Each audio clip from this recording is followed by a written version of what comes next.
अस्सलामुअलैकुम, नमस्कार, आदाब, सत श्री अकाल। मैं मोहम्मद इकबाल। बिहार के यूट्यूबर मनी मिराज अभी जेल में है। मनी मिराज के वकील ने गाजियाबाद के डिस्ट्रिक्ट कोर्ट में बेल के लिए फाइल कर दिए हैं। क्या मनी मिराज बहुत जल्दी बाहर होंगे? मनी मिराज के मैटर में इतना चीज़ समझिए कि मनी मिराज के मैटर में अभी गाजियाबाद में बेल फाइल हो गया है डिस्ट्रिक्ट कोर्ट में। मजिस्ट्रेट तो उसी दिन वो चूँकि रिमांड के बाद यहाँ से गए थे, तो उम्मीद की जा रही है कि एक सप्ताह के अंदर में सुनवाई होगी। सारी एफआईआर की सारी बातें बताई गई है, उसमें जो त्रुटियाँ था, तो बेल के लिए जो आवेदन था उनका बेल के लिए दिया गया। बहुत जल्दी मनी मिराज बाहर होंगे। मनी मिराज के फैन लोगों का इंतजार है कि मनी मिराज कब बाहर होंगे। ठीक है, समय सीमा तो कहना अभी ठीक नहीं है, लेकिन बहुत जल्दी निकलेंगे। वो रोशन रोही वाला जो लंबे अवधि तक के लिए गया था, वो ऐसी नौबत नहीं है। मनु द ग्रेट कहती है कि मनी मिराज को फंसाना है और मनी मिराज को जेल से बाहर नहीं निकलने देना है और मनी मिराज का करियर खराब कर देना है। क्या मनी मिराज का करियर खराब हो सकता है? किसी के कह देने से करियर नहीं खराब होता है। आजकल एक प्रचलन चला है कि मान लीजिए लिविंग रिलेशनशिप में रहे, लड़की वयस्क है, प्यार मोहब्बत करे और लड़का को 3 साल बाद रेप केस में फंसा दे, तो जज साहब भी बिदक गए। अभी जो जुडिशल मजिस्ट्रेट साहब थे वहाँ पर बहुत एक लाइन में बोले कि इनको एक दिन भी हम जेल में नहीं रखेंगे, डिस्पोजल करना होता, नहीं तो डायरी मांगते हैं, लंबी टाइम लगता है। उन्होंने कहा कि नहीं, ये लड़का निर्दोष है। उनका कॉमेंट था, उन्होंने बोला तुरंत आप डिस्ट्रिक्ट जज के पास जाइए, वो बेल। मनु द ग्रेट हिंदू मुस्लिम करना चाहती थी, लेकिन अब मनु द ग्रेट के साथ हैं हिंदू रक्षा दल। देखिए, जाति और धर्म के टिप्पणी से नहीं, कोर्ट अपने कानून पर चलता है। हर व्यक्ति कानून के नज़र में, वो पॉलिटिक्स करते हों, उन लोगों को एक जरिया चाहिए अपने आप को उजागर करने का, तो उनका अपना व्यक्तिगत चीज़ है, उस पर हम लोग का कोई टीका टिप्पणी नहीं। वकील का काम होता है कानून के दृष्टिकोण से देखना। मनु द ग्रेट ने जो मामला रखा है, एफआईआर में एफआईआर ही फॉल्स है, वो सारी चीज़ें आ गई, 3 साल पहले की घटना है।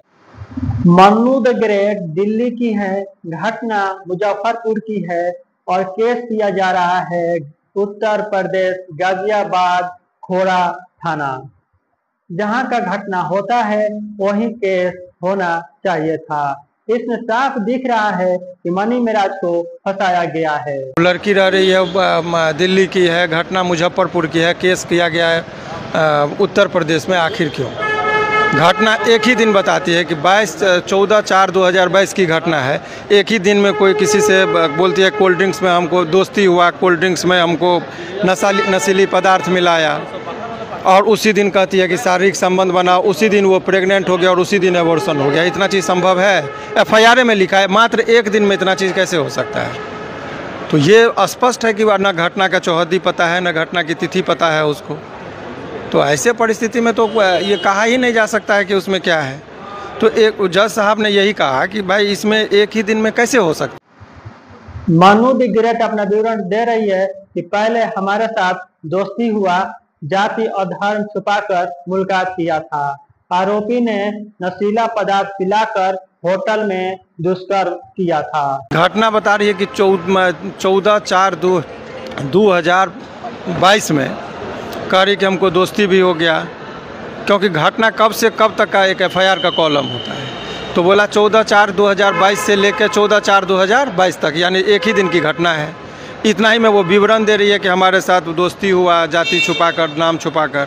उसके बाद बता रही कि दोस्त फिर हमको कोल्ड ड्रिंक्स में नशीला पदार्थ मिलाया, फिर बेहोश किया, हमारे साथ दुष्कर्म किया, फिर हम प्रेग्नेंट हो गए तो फिर ये जो है सो एबॉर्शन कराया। तो एक ही दिन में ऐसे कैसे हो सकता है संभव? तो ये तो फंसाने का जो साजिश था, तो एफआईआर पर सारी बातें हैं। आदमी गलत तरीके से देखिए, सच्चाई। सोशल मीडिया पर चल रहा है कि यूपी पुलिस मनी मिराज को पिटाई कर रही है। देखिए, आपको एक चीज़ बता रहे हैं, ये लोग अपना टीआरपी, ऐसा कुछ नहीं है। सरकार सबके लिए होती है। ये लोग हिंदू संगठन जो है ना, बेवजह जोगी जी के राज को बदनाम कर रहे हैं। हम भी हिंदू, हमें भी पता है यहाँ के प्रधानमंत्री हैं। ये लोग, कुछ लोग अपने निजी स्वार्थ के लिए सरकार को भी बदनाम करते हैं। पुलिस अपने हिसाब से चलती है, कानून अपने हिसाब से चलता है। कोर्ट को बाहरी संगठन से बहुत ज़्यादा लेना देना नहीं होता है। ये बात है कि वो टेक्निकलिटी कुछ था। दोस्तों, आपकी क्या राय है हमें कमेंट बॉक्स में जरूर दें।